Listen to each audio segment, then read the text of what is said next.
ଓମ୍ ଶାନ୍ତି। 7 ଜାନୁଆରୀ 2025ର ପ୍ରାତଃ ମୁରଲୀ। ବାବା କହୁଛନ୍ତି, ମିଠେ ବଚ୍ଚେ, ତୁମେମାନେ ନିଜକୁ ସଙ୍ଗମଯୁଗୀ ବ୍ରାହ୍ମଣ ମନେକର, ତେବେ ସତ୍ୟଯୁଗୀ ବୃକ୍ଷ ଦେଖାଯିବ ଏବଂ ଅତ୍ୟନ୍ତ ଖୁସିରେ ରହିବ। ତୁମେମାନେ ନିଜକୁ ସଙ୍ଗମଯୁଗୀ ବ୍ରାହ୍ମଣ ମନେକର, ତେବେ ସତ୍ୟଯୁଗୀ ବୃକ୍ଷ ଦେଖାଯିବ ଏବଂ ଅତ୍ୟନ୍ତ ଖୁସିରେ ରହିବ। ପ୍ରଥମ ପ୍ରଶ୍ନ, ଯେଉଁ ସନ୍ତାନମାନେ ଜ୍ଞାନର ସୌଖିନ ଅଟନ୍ତି, ସେମାନଙ୍କର ଲକ୍ଷଣ କ'ଣ ହୋଇଥିବ? ଯେଉଁ ସନ୍ତାନମାନେ ଜ୍ଞାନର ସୌଖିନ ଅଟନ୍ତି, ସେମାନଙ୍କର ଲକ୍ଷଣ କ'ଣ ହୋଇଥିବ? ଉତ୍ତର, ସେମାନେ ପରସ୍ପର ମଧ୍ୟରେ ଜ୍ଞାନର ହିଁ କଥାବାର୍ତ୍ତା ହେବେ। କେବେ ହେଲେ ପରଚିନ୍ତନ କରିବେ ନାହିଁ। ଏକାନ୍ତରେ ବସି ବିଚାର ସାଗର ମନ୍ଥନ କରିବେ। ଦ୍ୱିତୀୟ ପ୍ରଶ୍ନ, ଏହି ସୃଷ୍ଟି ରୂପୀ ଡ୍ରାମାର କେଉଁ ରହସ୍ୟକୁ ତୁମେ ପିଲାମାନେ ହିଁ ବୁଝିଛ? ଏହି ସୃଷ୍ଟି ରୂପୀ ଡ୍ରାମାର କେଉଁ ରହସ୍ୟକୁ ତୁମେ ପିଲାମାନେ ହିଁ ବୁଝିଛ? ଉତ୍ତର, କେବଳ ଶିବ ବାବାଙ୍କ ବ୍ୟତୀତ ଏହି ସୃଷ୍ଟିରେ ଅନ୍ୟ କୌଣସି ଜିନିଷ ସଦାକାଳ ପାଇଁ ସ୍ଥାୟୀ ନୁହେଁ। ପୁରୁଣା ଦୁନିଆର ଆତ୍ମାମାନଙ୍କୁ ନୂଆ ଦୁନିଆକୁ ନେଇଯିବା ପାଇଁ କେହି ତ ରହିବା ଦରକାର ନା। ଏହା ମଧ୍ୟ ଡ୍ରାମାର ରହସ୍ୟ ଅଟେ, ଯାହାକୁ ତୁମେ ପିଲାମାନେ ହିଁ ବୁଝିଛ। ଓମ୍ ଶାନ୍ତି। ପୁରୁଷୋତ୍ତମ ସଙ୍ଗମ ଯୁଗରେ ଆସିଥିବା ବାବା ଆତ୍ମିକ ସନ୍ତାନମାନଙ୍କୁ ବୁଝାଉଛନ୍ତି, ଏକଥା ତ ପିଲାମାନେ ଜାଣିଛନ୍ତି ଯେ ଆମେ ବ୍ରାହ୍ମଣ ଅଟୁ। ନିଜକୁ ବ୍ରାହ୍ମଣ ଭାବୁଛ ନା ଏକଥା ମଧ୍ୟ ଭୁଲି ଯାଉଛ? ବ୍ରାହ୍ମଣମାନେ ନିଜର କୁଳକୁ କେବେ ବି ଭୁଲନ୍ତି ନାହିଁ। ସେହିପରି ତୁମକୁ ମଧ୍ୟ ନିଶ୍ଚୟ ମନେ ରହିବା ଉଚିତ ଯେ ଆମେ ବ୍ରାହ୍ମଣ ଅଟୁ। ଗୋଟିଏ କଥା ମନେ ରହିଲେ ମଧ୍ୟ ବେଡ଼ା ପାରି ହୋଇଯିବ। ସଙ୍ଗମରେ ତୁମେ ନୂଆ ନୂଆ କଥା ଶୁଣୁଛ, ତେଣୁ ମନରେ ତାର ଚିନ୍ତନ ଚାଲିବା ଦରକାର, ଯାହାକୁ ବିଚାର ସାଗର ମନ୍ଥନ କୁହାଯାଉଛି। ତୁମେମାନେ ରୂପ ବସନ୍ତ ଅଟ। ତୁମ ଆତ୍ମାରେ ସମସ୍ତ ଜ୍ଞାନ ଭରପୁର କରାଯାଉଛି, ତେଣୁ ମୁଖରୁ ସବୁବେଳେ ଜ୍ଞାନ ରତ୍ନ ବାହାରିବା ଦରକାର। ନିଜକୁ ସଙ୍ଗମଯୁଗୀ ବ୍ରାହ୍ମଣ ଭାବିବା ଉଚିତ। କେହି କେହି ତ ଏହି କଥାକୁ ମଧ୍ୟ ବୁଝୁନାହାନ୍ତି। ଯଦି ନିଜକୁ ସଙ୍ଗମଯୁଗୀ ଭାବିବେ, ତେବେ ସତ୍ୟ ଯୁଗର ଦୃଶ୍ୟ ଦେଖାଯିବ ଏବଂ ଅସରନ୍ତି ଖୁସି ମଧ୍ୟ ରହିବ। ବାବା ଯାହା ବୁଝାଉଛନ୍ତି ତାହା ମନ ଭିତରେ ପୁନରାବୃତ୍ତି ହେବା ଦରକାର। ଆମେ ସଙ୍ଗମ ଯୁଗରେ ଅଛୁ, ଏକଥା ମଧ୍ୟ ତୁମମାନଙ୍କ ବ୍ୟତୀତ ଅନ୍ୟ କାହାକୁ ଜଣା ନାହିଁ। ସଙ୍ଗମ ଯୁଗର ପାଠପଢ଼ା ପାଇଁ ମଧ୍ୟ ସମୟ ଦରକାର। ନରରୁ ନାରାୟଣ, ନର୍କବାସୀରୁ ସ୍ୱର୍ଗବାସୀ ହେବା ପାଇଁ ଏହା ଏକମାତ୍ର ପାଠପଢ଼ା। ଏକଥା ମନେ ରହିଲେ ମଧ୍ୟ ଖୁସି ରହିବ। ହମ୍ ସୋ ଅର୍ଥାତ୍ ଆମେ ହିଁ ଦେବତା ସ୍ୱର୍ଗବାସୀ ହେଉଛୁ। ସଙ୍ଗମ ଯୁଗବାସୀ ହେଲେ ଯାଇ ତ ସ୍ୱର୍ଗବାସୀ ହେବୁ। ଆଗରୁ ନର୍କବାସୀ ଥିଲେ, ତେଣୁ ବିଲକୁଲ ଖରାପ ଅବସ୍ଥା ଥିଲା, ଖରାପ କାମ କରୁଥିଲେ। ଏବେ ସେ ସବୁ ବନ୍ଦ କରିବାକୁ ହେବ। ମନୁଷ୍ୟରୁ ଦେବତା ସ୍ୱର୍ଗବାସୀ ହେବାକୁ ପଡ଼ିବ।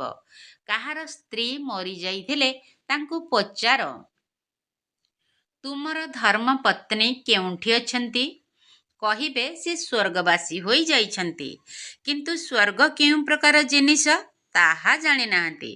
ଯଦି ସ୍ୱର୍ଗବାସୀ ହୋଇଛନ୍ତି, ତେବେ ତ ଖୁସି ହେବା ଦରକାର ନା। ଏବେ ତୁମେ ପିଲାମାନେ ଏହି ସବୁ କଥାକୁ ଜାଣୁଛ। ମନ ଭିତରେ ବିଚାର କରିବା ଦରକାର।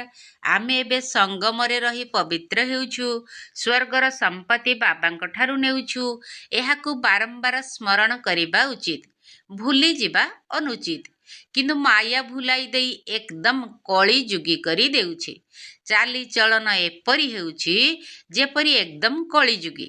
ସେହି ଖୁସିର ନିଶା ରହୁନାହିଁ। ଚେହେରା ଯେପରି ମୁର୍ଦାର ପରି ହୋଇଯାଉଛି। ବାବା ମଧ୍ୟ କହୁଛନ୍ତି, ସମସ୍ତେ କାମ ଚିତା ଉପରେ ବସି ଜଳି ହୋଇ ମୁର୍ଦାର ହୋଇ ଯାଇଛନ୍ତି। ତୁମେ ଜାଣିଛ, ଆମେ ମନୁଷ୍ୟରୁ ଦେବତା ହେଉଛୁ, ତେଣୁ ସେହିଭଳି ଖୁସି ରହିବା ଦରକାର। ସେଥିପାଇଁ ଗାୟନ ମଧ୍ୟ ରହିଛି, ଅତୀନ୍ଦ୍ରିୟ ସୁଖର ଅନୁଭବ ଗୋପ ଗୋପୀମାନଙ୍କୁ ପଚାର। ତୁମେ ନିଜ ମନକୁ ପଚାର, ଆମେ ସେହି ଅନୁଭବରେ ରହୁଛୁ। ତୁମର ଏହା ଈଶ୍ୱରୀୟ ମିଶନ ଅଟେ ନା? ଈଶ୍ୱରୀୟ ମିଶନ କି କାମ କରୁଛି? ପ୍ରଥମେ ତ ଶୂଦ୍ରରୁ ବ୍ରାହ୍ମଣ ଓ ପୁଣି ବ୍ରାହ୍ମଣରୁ ଦେବତା କରାଉଛି। ଆମେ ବ୍ରାହ୍ମଣ ଏକଥା ଭୁଲିଯିବା ଉଚିତ ନୁହେଁ। ସେହି ବ୍ରାହ୍ମଣମାନେ ତୁରନ୍ତ କହିଦେଉଛନ୍ତି ଆମେ ହେଉଛୁ ବ୍ରାହ୍ମଣ। ସେମାନେ ତ ହେଲେ ଗର୍ଭଜାତ ସନ୍ତାନ, ତୁମେ ହେଉଛ ମୁଖ ବଂଶାବଳୀ। ତେଣୁ ତୁମର ବହୁତ ନିଶା ରହିବା ଦରକାର। ଗାୟନ ମଧ୍ୟ ଅଛି ବ୍ରହ୍ମା ଭୋଜନ। ତୁମେ କାହାକୁ ବ୍ରହ୍ମା ଭୋଜନ ଖୁଆଇଲେ କେତେ ଖୁସି ହୁଅନ୍ତି, ଭାବନ୍ତି ଆମେ ପବିତ୍ର ବ୍ରାହ୍ମଣଙ୍କର ହାତରୁ ଖାଉଛୁ। ସେଥିପାଇଁ ମନ, ବଚନ, କର୍ମ ପବିତ୍ର ହେବା ଦରକାର। କୌଣସି ଅପବିତ୍ର କର୍ତ୍ତବ୍ୟ କରିବା ଉଚିତ ନୁହେଁ। ସମୟ ତ ଲାଗିଥାଏ ନା। ଜନ୍ମରୁ ତ କେହି ପବିତ୍ର ହେଉନାହାନ୍ତି। ଗାୟନ ରହିଛି ଯେ ଗୋଟିଏ ସେକେଣ୍ଡରେ ଜୀବନ ମୁକ୍ତି। ବାବାଙ୍କର ସନ୍ତାନ ହେଲେ ଅର୍ଥାତ୍ ବର୍ଷା ମିଳିଗଲା। ଥରେ ମାତ୍ର ଚିହ୍ନିଗଲେ ଓ କହିଲେ ଇଏ ହେଉଛନ୍ତି ପ୍ରଜାପିତା ବ୍ରହ୍ମା। ବ୍ରହ୍ମାଙ୍କ ପିତା ଶିବ। ନିଶ୍ଚୟ ଆସିଗଲେ ଉତ୍ତରାଧିକାରୀ ହୋଇଯାଇଥାନ୍ତି। ପୁଣି ଯଦି କୌଣସି ଅକର୍ତ୍ତବ୍ୟ କରିଲେ ତେବେ ବହୁତ ଦଣ୍ଡ ଭୋଗ କରିବାକୁ ପଡ଼ିବ। ଯେପରି କାଶୀ କଲବଟ ବିଷୟରେ ବୁଝାଯାଇଛି। ଦଣ୍ଡ ପାଇବା ଦ୍ୱାରା ହିସାବ କିତାବ ଚୁକ୍ତ ହୋଇଯାଏ। ମୁକ୍ତି ନିମନ୍ତେ ହିଁ କୂଅକୁ ଡେଉଁଥିଲେ। ଏଠାରେ ତ ସେ କଥା ନାହିଁ। ଶିବ ବାବା ପିଲାମାନଙ୍କୁ କହୁଛନ୍ତି ମାମେ କମ୍ ୟାଦ କରୋ, ଅର୍ଥାତ୍ କେବଳ ମୋତେ ମନେ ପକାଅ। କେତେ ସହଜ। ତଥାପି ମଧ୍ୟ ମାୟାର ଚକ୍ର ଆସିଯାଉଛି। ତୁମର ଏହି ଯୁଦ୍ଧ ସବୁଠାରୁ ଅଧିକ ସମୟ ଚାଲୁଛି। ବାହୁବଳର ଯୁଦ୍ଧ ଏତେ ସମୟ ଚାଲେ ନାହିଁ। ତୁମେ ତ ଯେବେଠାରୁ ଆସିଛ ଯୁଦ୍ଧ ଆରମ୍ଭ ହୋଇଛି। ପୁରୁଣାମାନଙ୍କ ସହିତ କେତେ ଯୁଦ୍ଧ ଚାଲୁଛି। ନୂଆ ଯିଏ ଆସିବେ ତାଙ୍କ ସହିତ ମଧ୍ୟ ଚାଲିବ। ସେହି ସ୍ଥୂଳ ଲଢ଼େଇରେ ମଧ୍ୟ ମରିଥାନ୍ତି। ପୁଣି ଅନ୍ୟମାନେ ଆସି ମିଶିଥାନ୍ତି। ଏଠାରେ ମଧ୍ୟ ମରିଯାଇଥାନ୍ତି। ପୁଣି ବୃଦ୍ଧି ମଧ୍ୟ ହୋଇଥାଏ। ବୃକ୍ଷ ନିଶ୍ଚୟ ବଡ଼ ହେବ। ବାବା ମିଠା ମିଠା ସନ୍ତାନମାନଙ୍କୁ ବୁଝାଉଛନ୍ତି। ଏକଥା ମନେ ରହିବା ଉଚିତ ଯେ ସେ ପିତା, ପରମ ଶିକ୍ଷକ ଏବଂ ସଦ୍ଗୁରୁ ମଧ୍ୟ ଅଟନ୍ତି। କୃଷ୍ଣଙ୍କୁ ତ ସଦ୍ଗୁରୁ, ବାପା କିମ୍ବା ଶିକ୍ଷକ କୁହାଯିବ ନାହିଁ। ତୁମକୁ ସମସ୍ତଙ୍କର କଲ୍ୟାଣ କରିବାର ସଉକ ରହିବା ଦରକାର। ମହାରଥୀ ସନ୍ତାନମାନେ ସେବାରେ ରହିଥାନ୍ତି। ସେମାନଙ୍କୁ ବହୁତ ଖୁସି ରହିଥାଏ। ଯେଉଁଠୁ ନିମନ୍ତ୍ରଣ ମିଳିଥାଏ ଦୌଡ଼ିଥାନ୍ତି। ପ୍ରଦର୍ଶନୀ ସେବା କମିଟିରେ ମଧ୍ୟ ଭଲ ଭଲ ସନ୍ତାନ ବଛାଯାଇଥାନ୍ତି। ସେମାନଙ୍କୁ ନିର୍ଦ୍ଦେଶ ମିଳିଥାଏ। ସେବା କରୁଥିଲେ କୁହାଯିବ ଏମାନେ ଈଶ୍ୱରୀୟ ମିଶନର ଭଲ ସନ୍ତାନ ଅଟନ୍ତି। ବାବା ମଧ୍ୟ ଖୁସି ହୁଅନ୍ତି ଯେ ଇଏ ତ ବହୁତ ଭଲ ସେବା କରୁଛନ୍ତି। ନିଜ ମନକୁ ପଚାରିବା ଦରକାର ଆମେ ସେବା କରୁଛୁ? କହୁଛନ୍ତି ଅନ୍ ଗଡ୍ ଫାଦରଲି ସର୍ଭିସ୍, ଈଶ୍ୱର ପିତାଙ୍କ ସେବାରେ। ତେବେ ଈଶ୍ୱର ପିତାଙ୍କର ସେବା କ'ଣ? ବାସ୍ ସମସ୍ତଙ୍କୁ ଏହି ସନ୍ଦେଶ ଦିଅ ମନ୍ମନା ଭବ। ଆଦି ମଧ୍ୟ ଅନ୍ତର ଜ୍ଞାନ ତ ବୁଦ୍ଧିରେ ଅଛି। ତୁମର ନାମ ହିଁ ହେଉଛି ସ୍ୱଦର୍ଶନ ଚକ୍ରଧାରୀ। ତେଣୁ ସେହି ଚିନ୍ତନ ରହିବା ଦରକାର। ସ୍ୱଦର୍ଶନ ଚକ୍ର ଅଟକି ନଥାଏ।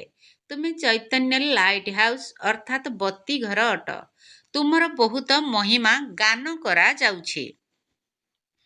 ବେହଦ ବାବାଙ୍କର ଗାୟନକୁ ମଧ୍ୟ ତୁମେମାନେ ଜାଣିଛ। ସେ ଜ୍ଞାନର ସାଗର, ପତିତ ପାବନ, ଗୀତାର ଭଗବାନ ଅଟନ୍ତି। ସେ ହିଁ ଜ୍ଞାନ ଏବଂ ଯୋଗବଳ ଦ୍ୱାରା ଏହି କାର୍ଯ୍ୟ କରାଉଛନ୍ତି। ଏଥିରେ ଯୋଗବଳର ବହୁତ ପ୍ରଭାବ ରହିଛି। ଭାରତର ପ୍ରାଚୀନ ଯୋଗ ବହୁତ ପ୍ରସିଦ୍ଧ। ତାହା ତୁମେ ଏବେ ଶିଖୁଛ। ସନ୍ନ୍ୟାସୀମାନେ ତ ହଠ ଯୋଗୀ ଅଟନ୍ତି। ସେମାନେ ପତିତମାନଙ୍କୁ ପାବନ କରିପାରିବେ ନାହିଁ।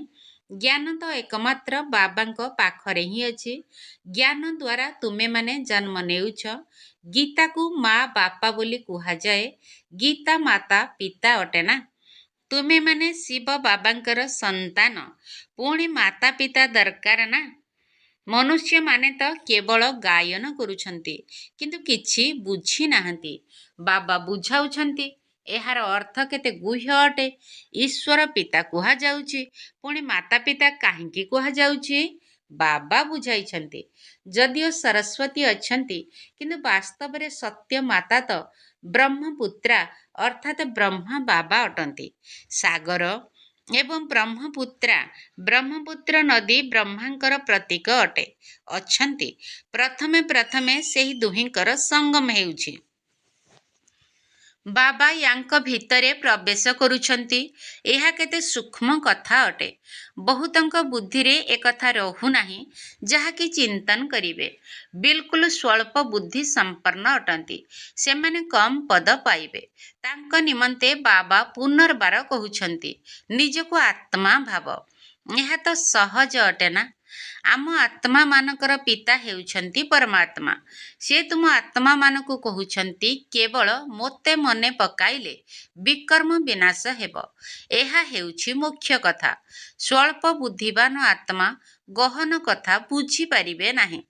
ସେଥିପାଇଁ ଗୀତାରେ ମଧ୍ୟ ଅଛି, ମନ୍ମନା ଭବ। ସମସ୍ତେ ଲେଖୁଛନ୍ତି, ବାବା ଯୋଗର ଯାତ୍ରା ବହୁତ କଷ୍ଟସାଧ୍ୟ। ବାରମ୍ବାର ଭୁଲି ଯାଉଛୁ। କୌଣସି ନା କୌଣସି ବିଷୟରେ ହାରି ଯାଉଛୁ। ଏହା ମାୟା ଏବଂ ଈଶ୍ୱରଙ୍କ ସନ୍ତାନ ମଧ୍ୟରେ ବକ୍ସିଂ ଅଟେ। କିନ୍ତୁ ଏ ବିଷୟରେ କାହାକୁ ମଧ୍ୟ ଜଣା ନାହିଁ। ବାବା ବୁଝାଉଛନ୍ତି, ମାୟା ଉପରେ ବିଜୟ ପ୍ରାପ୍ତ କରି କର୍ମାତୀତ ଅବସ୍ଥାକୁ ପ୍ରାପ୍ତ କରିବାକୁ ହେବ। ପ୍ରଥମେ ପ୍ରଥମେ ତୁମେ ଆସିଛ କର୍ମ ସମ୍ବନ୍ଧରେ। ସେହିଥିରେ ଆସି ଆସି ପୁଣି ଅଧା କଳ୍ପ ପରେ ତୁମେ କର୍ମ ବନ୍ଧନରେ ଆସିଯାଇଛ। ପ୍ରଥମେ ପ୍ରଥମେ ତୁମେ ପବିତ୍ର ଆତ୍ମା ଥିଲ। ନା ସୁଖର ନା ଦୁଃଖର କର୍ମ ବନ୍ଧନ ଥିଲା। ପୁଣି ସୁଖର ସମ୍ବନ୍ଧରେ ଆସିଲ, ଏକଥା ମଧ୍ୟ ଏବେ ତୁମେମାନେ ଜାଣୁଛ। ଆମେ ସମ୍ବନ୍ଧରେ ଥିଲୁ, ଏବେ ଦୁଃଖର ବନ୍ଧନରେ ଅଛୁ, ପୁଣି ନିଶ୍ଚୟ ସୁଖରେ ରହିବୁ। ଯେତେବେଳେ ଦୁନିଆ ନୂଆ ଥିଲା ସେତେବେଳେ ମାଲିକ ଥିଲୁ। ଏବେ ପୁରୁଣା ଦୁନିଆରେ ପତିତ ହୋଇଯାଇଛୁ। ପୁଣି ଆମେ ଦେବତା ହେଉଛୁ। ତେଣୁ ଏକଥା ମନେ ପକାଇବାକୁ ପଡ଼ିବ ନା। ବାବା କହୁଛନ୍ତି, ମୋତେ ମନେ ପକାଇଲେ ତୁମର ପାପ କଟିଯିବ। ତୁମେ ମୋ ଘରକୁ ଆସିଯିବ। ଭାୟା ଶାନ୍ତିଧାମ ସୁଖଧାମକୁ ଆସିବ। ପ୍ରଥମେ ଘରକୁ ଯିବାକୁ ପଡ଼ିବ। ବାବା କହୁଛନ୍ତି, ମୋତେ ମନେ ପକାଇଲେ ତୁମେ ପବିତ୍ର ହେବ। ମୁଁ ପତିତ ପାବନ ତୁମକୁ ପବିତ୍ର କରୁଛି ଘରକୁ ଆସିବା ପାଇଁ। ଏହିପରି ନିଜ ସହିତ କଥା ହେବାକୁ ପଡ଼ିବ। ନିଶ୍ଚିତ ଏବେ ଚକ୍ର ପୂରା ହେଉଛି। ଆମେ ଏତେ ଜନ୍ମ ନେଇଛୁ। ଏବେ ବାବା ପତିତରୁ ପବିତ୍ର କରିବା ପାଇଁ ଆସିଛନ୍ତି। ଏହି ଯୋଗ ବଳ ଦ୍ୱାରା ହିଁ ପବିତ୍ର ହେବା ଏବଂ ଏହା ବହୁତ ନାମୀ ଗ୍ରାମୀ ଅଟେ, ଯାହାକୁ କେବଳ ବାବା ହିଁ ଶିଖାଇ ପାରିବେ। ଏଥିରେ ଶରୀର ଦ୍ୱାରା କିଛି କରିବାର ଆବଶ୍ୟକତା ନାହିଁ। ତେଣୁ ସାରା ଦିନ ଏହି କଥାର ମନ୍ଥନ ଚାଲିବା ଦରକାର। ଏକାନ୍ତରେ ଯେଉଁଠି ବସ ଅଥବା ଯେଉଁଠାକୁ ବି ଯାଅ, ବୁଦ୍ଧିରେ ଏହା ହିଁ ରହୁ। ଏକାନ୍ତ ସ୍ଥାନ ତ ବହୁତ ରହିଛି। ଛାତ ଉପରେ ମଧ୍ୟ ଡରିବାର କୌଣସି କଥା ନାହିଁ। ଆଗରୁ ତୁମେ ସକାଳୁ ମୁରଲି ଶୁଣିବା ପରେ ପାହାଡ଼ ଉପରକୁ ଯାଉଥିଲ। ଯାହା ଶୁଣିଥାଅ ତାର ଚିନ୍ତନ କରିବା ପାଇଁ ପାହାଡ଼ ଉପରେ ଯାଇ ବସୁଥିଲ। ଯେଉଁମାନେ ଜ୍ଞାନର ସୌଖିନ ହୋଇଥିବେ ସେମାନେ ତ ପରସ୍ପର ମଧ୍ୟରେ ଜ୍ଞାନର କଥା ହିଁ ହେବେ। ଜ୍ଞାନ ନଥିଲେ ପରଚିନ୍ତନ କରିବେ। ପ୍ରଦର୍ଶନୀରେ ତୁମେ କେତେ ଜଣକୁ ଏହି ରାସ୍ତା ବତାଉଛ। ଭାବୁଛ ଆମର ଧର୍ମ ବହୁତ ସୁଖଦାୟୀ ଅଟେ। ଅନ୍ୟ ଧର୍ମାବଲମ୍ବୀମାନଙ୍କୁ କେବଳ ଏତିକି ବୁଝାଇବାକୁ ହେବ ଯେ ବାବାଙ୍କୁ ମନେ ପକାଅ। ଏକଥା ଭାବିବାର ନାହିଁ ଯେ ଇଏ ମୁସଲମାନ, ମୁଁ ଅମୁକ। ନା, ଆତ୍ମାକୁ ଦେଖି ବୁଝାଇବାକୁ ହେବ। ପ୍ରଦର୍ଶନୀରେ ବୁଝାଇବା ସମୟରେ ମଧ୍ୟ ଏହି ଅଭ୍ୟାସ ରହୁ। ମୁଁ ଆତ୍ମା ଭାଇକୁ ବୁଝାଉଛି। ଏବେ ଆମକୁ ବାବାଙ୍କ ଠାରୁ ବର୍ଷା ମିଳୁଛି। ନିଜକୁ ଆତ୍ମା ଭାବି ଭାଇମାନଙ୍କୁ ଜ୍ଞାନ ଦେଉଛି। ଏବେ ବାବାଙ୍କ ପାଖକୁ ଚାଲ। ବହୁତ ସମୟରୁ ଅଲଗା ହୋଇଯାଇଛ। ତାହା ହେଉଛି ଶାନ୍ତିଧାମ। ଏଠାରେ କେତେ ଅଶାନ୍ତି ଦୁଃଖ ଆଦି ରହିଛି। ଏବେ ବାବା କହୁଛନ୍ତି, ନିଜକୁ ଆତ୍ମା ଭାବିବାର ଅଭ୍ୟାସ କର। ତେବେ ନାମ, ରୂପ, ଦେହ ସବୁ ଭୁଲି ହୋଇଯିବ। ଅମୁକ ମୁସଲମାନ ଅଟେ ଏପରି କାହିଁକି ଭାବୁଛ? ଆତ୍ମା ଭାବି ବୁଝାଅ। ବୁଝିପାରୁଛନ୍ତି ଇଏ ଭଲ ଆତ୍ମା ନା ଖରାପ ଆତ୍ମା। ଏ କଥା ଆତ୍ମା ନିମନ୍ତେ ହିଁ କୁହାଯାଉଛି। ଖରାପ ଆତ୍ମା ଠାରୁ ଦୂରରେ ରହିବା ଉଚିତ। ଏବେ ତୁମେ ବେହଦ ବାବାଙ୍କର ସନ୍ତାନ ଅଟ। ଏଠାରେ ବହୁତ ଦିନ ଅଭିନୟ କଲେ ଏବେ ପୁଣି ଘରକୁ ଯିବାକୁ ହେବ। ତେଣୁ ପବିତ୍ର ହେବାକୁ ପଡ଼ିବ। ବାବାଙ୍କୁ ନିଶ୍ଚୟ ମନେ ପକାଇବାକୁ ହେବ। ପବିତ୍ର ହେଲେ ପବିତ୍ର ଦୁନିଆର ମାଲିକ ହେବ। ମୁଖ ଦ୍ୱାରା ପ୍ରତିଜ୍ଞା କରିବାକୁ ପଡ଼ିଥାଏ। ବାବା ମଧ୍ୟ କହୁଛନ୍ତି ପ୍ରତିଜ୍ଞା କର। ବାବା ଉପାୟ ମଧ୍ୟ ବତାଉଛନ୍ତି ଯେ ତୁମେ ଆତ୍ମା ଭାଇ ଭାଇ ଅଟ। ପୁଣି ଶରୀରରେ ଆସିଲେ ଭାଇ ଭଉଣୀ ହେଉଛ। ଭାଇ ଭଉଣୀ ଭିତରେ ବିକାରୀ ସମ୍ବନ୍ଧ ରହିପାରିବ ନାହିଁ। ପବିତ୍ର ହୋଇ ତୁମେ ବାବାଙ୍କୁ ମନେ ପକାଇଲେ ବିଶ୍ୱର ମାଲିକ ହୋଇଯିବ। ଏକଥା ମଧ୍ୟ ବୁଝାଯାଉଛି। ମାୟା ଠାରୁ ହାରିଗଲେ ପୁଣି ଉଠି ଛିଡ଼ା ହୋଇଯାଅ। ଯେତେ ଛିଡ଼ା ହେବ ସେତେ ପ୍ରାପ୍ତି କରିପାରିବ। କ୍ଷତି ଏବଂ ଜମା ତ ହୋଇଥାଏ ନା। ଅଧାକଳ୍ପ ଜମା ପୁଣି ରାବଣ ରାଜ୍ୟରେ କ୍ଷତି ହୋଇଥାଏ। ହିସାବ ରହିଛି ନା। ଜିତିବା ଅର୍ଥାତ୍ ଜମା, ହାରିବା ଅର୍ଥାତ୍ କ୍ଷତି। ତେଣୁ ନିଜର ସମ୍ପୂର୍ଣ୍ଣ ଯାଞ୍ଚ କରିବା ଦରକାର। ବାବାଙ୍କୁ ମନେ ପକାଇବା ଦ୍ୱାରା ତୁମକୁ ଖୁସି ମିଳିବ। ସେମାନେ ତ କେବଳ ଗାୟନ କରିଥାନ୍ତି, କିନ୍ତୁ ଜ୍ଞାନ କିଛି ହେଲେ ନାହିଁ। ଅଜ୍ଞାନତାରେ ସବୁ କିଛି କରୁଛନ୍ତି। ତୁମେମାନେ ତ ପୂଜା ଆଦି କରୁନାହଁ, ବାକି ଗାୟନ ତ କରିବ ନା। ସେହି ଏକମାତ୍ର ବାବାଙ୍କର ଗାୟନ ହେଉଛି ଅବ୍ୟଭିଚାରୀ ଗାୟନ। ବାବା ଆସି ତୁମକୁ ସ୍ୱତଃ ପଢ଼ାଉଛନ୍ତି। ତୁମର କୌଣସି ପ୍ରଶ୍ନ ପଚାରିବାର ଆବଶ୍ୟକତା ନାହିଁ। ଚକ୍ର ସ୍ମୃତିରେ ରହିବା ଦରକାର। ବୁଝିବା ଦରକାର ଯେ କିପରି ଆମେ ମାୟା ଉପରେ ବିଜୟ ପ୍ରାପ୍ତ କରୁଛୁ, ପୁଣି ହାରି ଯାଉଛୁ। ବାବା ବୁଝାଉଛନ୍ତି ହାରିବା ଦ୍ୱାରା 100 ଗୁଣା ଦଣ୍ଡ ଭୋଗ କରିବାକୁ ପଡ଼ିବ। ବାବା କହୁଛନ୍ତି ସତ୍‌ଗୁରୁଙ୍କର ନିନ୍ଦା କରାଅ ନାହିଁ, ନଚେତ୍ କେଉଁଠି ରହିପାରିବ ନାହିଁ। ଏହା ସତ୍ୟନାରାୟଣଙ୍କ କଥା ଅଟେ। ଏହାକୁ କେହି ଜାଣିନାହାନ୍ତି। ଗୀତା ଏବଂ ସତ୍ୟନାରାୟଣଙ୍କ କଥାକୁ ଅଲଗା ଅଲଗା କରିଦେଇଛନ୍ତି। ନରରୁ ନାରାୟଣ ହେବା ପାଇଁ ଏହି ଗୀତା ଉଦ୍ଦିଷ୍ଟ। ବାବା କହୁଛନ୍ତି ମୁଁ ତୁମକୁ ନରରୁ ନାରାୟଣ ହେବାର କଥା ଶୁଣାଉଛି। ଏହାକୁ ଗୀତା ମଧ୍ୟ କୁହାଯାଉଛି। ତା ସହିତ ଅମର କଥା ମଧ୍ୟ କୁହାଯାଉଛି। ତୃତୀୟ ନେତ୍ର ବାବା ହିଁ ଦେଉଛନ୍ତି। ଏକଥା ମଧ୍ୟ ଜାଣିଛ ଆମେ ଦେବତା ହେଉଛୁ। ତେଣୁ ନିଶ୍ଚିତ ଦିବ୍ୟ ଗୁଣ ମଧ୍ୟ ରହିବା ଦରକାର। ଏହି ସୃଷ୍ଟିରେ କୌଣସି ଜିନିଷ ସ୍ଥାୟୀ ନୁହେଁ। ସଦା ସ୍ଥାୟୀ ତ ଏକମାତ୍ର ଶିବ ବାବା ହିଁ ଅଟନ୍ତି। ବାକି ତ ସମସ୍ତଙ୍କୁ ତଳକୁ ଖସିବାକୁ ହିଁ ହେବ। ପରନ୍ତୁ ସେ ମଧ୍ୟ ସମସ୍ତଙ୍କୁ ଘରକୁ ଫେରାଇ ନେଇଯିବା ପାଇଁ ସଙ୍ଗମରେ ଆସିଥାନ୍ତି। ପୁରୁଣା ଦୁନିଆର ଆତ୍ମାମାନଙ୍କୁ ନୂଆ ଦୁନିଆକୁ ନେବା ପାଇଁ କେହି ଜଣେ ତ ଦରକାର ନା। ତେଣୁ ଡ୍ରାମାରେ ଏହି ସବୁ ରହସ୍ୟ ରହିଛି। ବାବା ଆସି ପବିତ୍ର କରୁଛନ୍ତି। କୌଣସି ଦେହଧାରୀଙ୍କୁ ଭଗବାନ କୁହାଯାଇ ପାରିବ ନାହିଁ। ବର୍ତ୍ତମାନ ବାବା ବୁଝାଉଛନ୍ତି ଆତ୍ମାର ଡେଣା କଟିଯାଇଛି, ତେଣୁ ଉଡ଼ି ପାରୁନାହିଁ। ବାବା ଆସି ଜ୍ଞାନ ଏବଂ ଯୋଗର ଡେଣା ଦେଉଛନ୍ତି।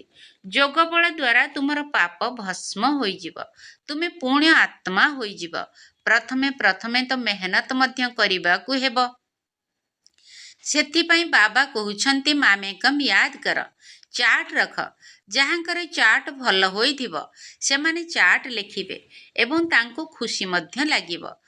ବର୍ତ୍ତମାନ ସମସ୍ତେ ପରିଶ୍ରମ କରୁଛନ୍ତି, ଚାର୍ଟ ଲେଖୁନାହାନ୍ତି। ତେଣୁ ଯୋଗର ଶକ୍ତି ଜମା ହେଉନାହିଁ। ଚାର୍ଟ ଲେଖିବାରେ ବହୁତ ଫାଇଦା ରହିଛି। ଚାର୍ଟ ସହିତ ଜ୍ଞାନର ପଏଣ୍ଟ ମଧ୍ୟ ଲେଖିବା ଦରକାର। ଚାର୍ଟରେ ତ ଉଭୟ ଲେଖିବା ଦରକାର। କେତେ ସେବା କରିଲେ ଏବଂ କେତେ ବାବାଙ୍କୁ ମନେ ପକାଇଲେ। ଏପରି ପୁରୁଷାର୍ଥ କରିବା ଉଚିତ ଯେପରି ଅନ୍ତିମ ସମୟରେ କୌଣସି କଥା ମନେ ନ ପଡ଼ୁ। ନିଜକୁ ଆତ୍ମା ଭାବି ପୁଣି ଆତ୍ମା ହୋଇଯାଉ। ଏହି ମେହନତ କରିବାକୁ ହେବ। ଆଚ୍ଛା, ମିଠା ମିଠା ଶିଖିଲ ଧେ ସନ୍ତାନମାନଙ୍କ ପ୍ରତି ମାତା ପିତା ବାପ ଦାଦାଙ୍କର ମଧୁର ସ୍ନେହ ସମ୍ପନ୍ନ ଶୁଭେଚ୍ଛା ଏବଂ ସୁପ୍ରଭାତ। ଆତ୍ମିକ ପିତାଙ୍କର ଆତ୍ମିକ ସନ୍ତାନମାନଙ୍କୁ ନମସ୍ତେ। ଆମ ଆତ୍ମିକ ସନ୍ତାନମାନଙ୍କର ଆତ୍ମିକ ବାପ ଦାଦାଙ୍କୁ ନମସ୍ତେ ନମସ୍ତେ ନମସ୍ତେ ଏବଂ ସୁପ୍ରଭାତ। ଧାରଣା ପାଇଁ ମୁଖ୍ୟ ସାର। ପ୍ରଥମ ପଏଣ୍ଟ, ଏକାନ୍ତରେ ବସି ଜ୍ଞାନର ଚିନ୍ତନ ମନ୍ଥନ କରିବାକୁ ହେବ। ଯୋଗର ଯାତ୍ରାରେ ରହି ମାୟା ଉପରେ ବିଜୟ ପ୍ରାପ୍ତ କରି କର୍ମାତୀତ ଅବସ୍ଥାକୁ ପ୍ରାପ୍ତ କରିବାକୁ ହେବ। ଏକାନ୍ତରେ ବସି ଜ୍ଞାନର ଚିନ୍ତନ ମନ୍ଥନ କରିବାକୁ ହେବ। ଯୋଗର ଯାତ୍ରାରେ ରହି ମାୟା ଉପରେ ବିଜୟ ପ୍ରାପ୍ତ କରି କର୍ମାତୀତ ଅବସ୍ଥାକୁ ପ୍ରାପ୍ତ କରିବାକୁ ହେବ। ଦ୍ୱିତୀୟ ପଏଣ୍ଟ, କାହାକୁ ବି ଜ୍ଞାନ ଶୁଣାଇବା ସମୟରେ ବୁଦ୍ଧିରେ ରହୁ ଯେ ମୁଁ ଆତ୍ମା ଭାଇକୁ ଜ୍ଞାନ ଶୁଣାଉଛେ। ନିଜର ନାମ, ରୂପ, ଦେହ ସବୁ କିଛି ଭୁଲି ହୋଇଯାଉ। ପବିତ୍ର ହେବାର ପ୍ରତିଜ୍ଞା କରି ନିଜେ ପବିତ୍ର ହୋଇ ପବିତ୍ର ଦୁନିଆର ମାଲିକ ହେବାକୁ ପଡ଼ିବ। କାହାକୁ ବି ଜ୍ଞାନ ଶୁଣାଇବା ସମୟରେ ବୁଦ୍ଧିରେ ରହୁ ଯେ ମୁଁ ଆତ୍ମା ଭାଇକୁ ଜ୍ଞାନ ଶୁଣାଉଛେ। ନିଜର ନାମ, ରୂପ, ଦେହ ସବୁ କିଛି ଭୁଲି ହୋଇଯାଉ। ପବିତ୍ର ହେବାର ପ୍ରତିଜ୍ଞା କରି ନିଜେ ପବିତ୍ର ହୋଇ ପବିତ୍ର ଦୁନିଆର ମାଲିକ ହେବାକୁ ପଡ଼ିବ। ବରଦାନ, ନିଜ ପ୍ରତି ଇଚ୍ଛା ମାତ୍ରର ଅବିଦ୍ୟା ହୋଇ ବାବାଙ୍କ ସମାନ ଅଖଣ୍ଡ ଦାନୀ ପରୋପକାରୀ ହୁଅ। ନିଜ ପ୍ରତି ଇଚ୍ଛା ମାତ୍ରର ଅବିଦ୍ୟା ହୋଇ ବାବାଙ୍କ ସମାନ ଅଖଣ୍ଡ ଦାନୀ ପରୋପକାରୀ ହୁଅ। ବ୍ରହ୍ମା ବାବା ଯେପରି ନିଜର ଆରାମ କରିବାର ସମୟକୁ ମଧ୍ୟ ସେବାରେ ଲଗାଉଥିଲେ, ନିଜେ ନିର୍ମାଣ ଅର୍ଥାତ୍ ନିରହଙ୍କାରୀ ହୋଇ ପିଲାମାନଙ୍କ ସମ୍ମାନ ଦେଉଥିଲେ। ସବୁ କାର୍ଯ୍ୟ କରୁଥିଲେ ମଧ୍ୟ ସୁନାମ ପ୍ରାପ୍ତ କରିବାର ଇଚ୍ଛାକୁ ମଧ୍ୟ ତ୍ୟାଗ କରିଥିଲେ। ନାମ, ମାନ, ସ୍ୱାଭିମାନ ସବୁଥିରେ ପରୋପକାରୀ ହୋଇଥିଲେ। ନିଜର ନାମ ପ୍ରାପ୍ତିକୁ ତ୍ୟାଗ କରି ଅନ୍ୟମାନଙ୍କର ନାମ ବିଖ୍ୟାତ କରାଇଥିଲେ। ନିଜକୁ ସର୍ବଦା ସେବାଧାରୀ କରି ରଖିଥିଲେ। ପିଲାମାନଙ୍କୁ ମାଲିକ କରିଥିଲେ। ପିଲାମାନଙ୍କ ସୁଖରେ ନିଜର ସୁଖ ମନେ କରୁଥିଲେ। ଏହିଭଳି ବାବାଙ୍କ ସମାନ ଇଚ୍ଛା ମାତ୍ରର ଅବିଦ୍ୟା ଅର୍ଥାତ୍ ମସ୍ତ ଫକୀର ହୋଇ ଅଖଣ୍ଡ ଦାନୀ ପରୋପକାରୀ ହୁଅ। ତେବେ ଯାଇ ବିଶ୍ୱ କଲ୍ୟାଣ କାର୍ଯ୍ୟରେ ତୀବ୍ର ଗତି ଆସିବ। ସବୁ ପ୍ରକାରର ସମସ୍ୟା ତଥା ଝଗଡ଼ା ସମାପ୍ତ ହୋଇଯିବ। ସ୍ଲୋଗାନ, ଜ୍ଞାନ, ଗୁଣ ଏବଂ ଧାରଣାରେ ସିନ୍ଧୁ ହୁଅ, ସ୍ମୃତିରେ ବିନ୍ଦୁ ହୁଅ। ଜ୍ଞାନ, ଗୁଣ ଏବଂ ଧାରଣାରେ ସିନ୍ଧୁ ହୁଅ, ସ୍ମୃତିରେ ବିନ୍ଦୁ ହୁଅ। ନିଜର ଶକ୍ତିଶାଳୀ ସଂକଳ୍ପ ଦ୍ୱାରା ସୂକ୍ଷ୍ମ ଶକ୍ତି ପ୍ରଦାନ କରିବାର ସେବା କର। ନିଜର ଶକ୍ତିଶାଳୀ ସଂକଳ୍ପ ଦ୍ୱାରା ସୂକ୍ଷ୍ମ ଶକ୍ତି ପ୍ରଦାନ କରିବାର ସେବା କର। ଆଜିର ଅବ୍ୟକ୍ତ ଇଶାରା ପଏଣ୍ଟ, ଏବେ ତୁମେ ପିଲାମାନେ ନିଜର ଶ୍ରେଷ୍ଠ ଶକ୍ତିଶାଳୀ ସଂକଳ୍ପ ଦ୍ୱାରା ସକାଶ ଦିଅ। ଦୁର୍ବଳ ଆତ୍ମାମାନଙ୍କୁ ବଳ ଦିଅ। ନିଜର ପୁରୁଷାର୍ଥର ସମୟ ଅନ୍ୟମାନଙ୍କୁ ସହଯୋଗ ଦେବାରେ ଲଗାଅ। ଅନ୍ୟମାନଙ୍କୁ ସହଯୋଗ ଦେବା ଅର୍ଥାତ୍ ନିଜର ଖାତା ଜମା କରିବା। ଏବେ ଏହିଭଳି ବାତାବରଣ ସୃଷ୍ଟି କର ଯାହାକି ଆମକୁ କୌଣସି ପ୍ରକାରର ସହଯୋଗ ନେବାର ନାହିଁ, କିନ୍ତୁ ଦେବାର ଅଛି। ତେବେ ଦେବା ଭିତରେ ହିଁ ନେବା ଅନ୍ତର୍ନିହିତ ହୋଇ ରହିଛି। ଓମ୍ ଶାନ୍ତି।